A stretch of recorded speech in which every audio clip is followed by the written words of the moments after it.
इस बार के पेपर को डिस्कशन करने के बाद आगे की राह क्या है, मतलब 2022 की राह क्या है, ठीक है, इसको देख के हमको क्या सीखना क्या चाहिए, अब हम इसकी बात करते हैं। क्या ये बात समझ में आई आपको?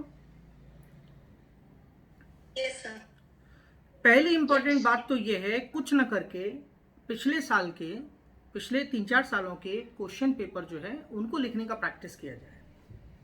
सबसे सबसे बेस्ट तरीका है। अब आप बोलेंगे सर हमको तो इतना नॉलेज नहीं, हम कहाँ से लिखेंगे, मतलब हमको तो एक पेज लिखने में प्रॉब्लम होती, तो हमको यहाँ तो 10 पेज लिखने हैं। देखिए क्या होता है कि जब एक बार प्रयास करेंगे, आप लिखने की कोशिश करेंगे, तो आपको फिर ये समझ में आएगा कि कम से कम उन पर सोचेंगे, टॉपिक पे सोचेंगे, तो फिर आपको ये समझ में आएगा कि मुझे क्या क्या कंटेंट की जरूरत पड़ेगी, कौन कौन सी चीज़ें ऐसी हैं जो जहाँ मुझे ज़रूरत है।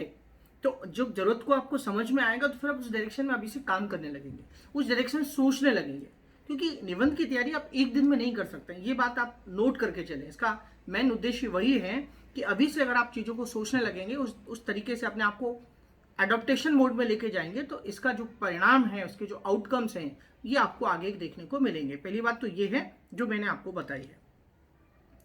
आपको पॉलिश योर कह सकते हैं comprehension skills and analytical skills, thinking ability, right, ये आपको बहुत डेवलप करनी है। आपकी जो थिंकिंग एबिलिटी है, आपका जो सोचने का तरीका है, ये बहुत चेंजेस होना चाहिए। और एक सबसे खास बात ये है कि आपके अंदर एक एबिलिटी जो बहुत इंपॉर्टेंट है, वो ये है, स्पॉन्टेनियस थिंकिंग करनी है आपको। तुरंत हम तुरंत क्या लिख सकते हैं, ये बहुत ज़रूरी है। अगर आप ये सोच के जाएंगे कि नहीं कि पेपर मेरे हिसाब से आएगा, जो मैंने पढ़ा है वही आएगा, तो ये सोचना मुझे लगता है कि यूपीएससी के लिए तो बिल्कुल गलत है। आपने आपको इस मोड में आपको डालना है कि जो कुछ भी होगा हम उसको सेलिब्रेट करेंगे, इस तरीके से ये आप सोचने लगिए। खासकर ऐसे निबंधों को लिखने की ज़्यादा प्रयास करें आप जो कि फिलोसफिकल हों, दार्शनिक रूप से निबंध हों। उनको आप लिखने की, वो भले ही 10 साल पुराने हैं तो कोई दिक्कत नहीं है, आप उनको भी ले सकते हैं। पिछले 10 साल का जो यूपीएससी के जो ऐसे हैं उनमें से टॉपिक डिसाइड करें और उनका एक कलेक्शन करें अच्छे से और उनके ऊपर काम करें। नहीं, मुझे लगता है कि निश्चित रूप से इसका आपको बहुत बेनिफिट मिलेगा। अगला मेरा मानना है कि जो मैंने हमेशा सभी बच्चों को हमेशा एडवाइस देता हूँ कि आपका जो सिलेबस होना चाहिए, थिंकर्स होने चाहिए, उनकी तैयारी आपकी होनी चाहिए, तो उसमें एक जो पॉलिटिकल साइंस ऑप्शनल सब्जेक्ट्स है वो आपको हमेशा फ़ायदा करता है। और मैंने हमेशा हमेशा हर बच्चों को, सभी बच्चों को यही एडवाइस दिया है कि आपका ऑप्शनल सब्जेक्ट्स पॉलिटिकल साइंस होना चाहिए। तो इस बार का पेपर भी हीगल से जैसे पूछा गया है, या मैं अपने आप को कंफर्टेबल फील करता हूँ फिलोसफिकल ऐसे में जनरली।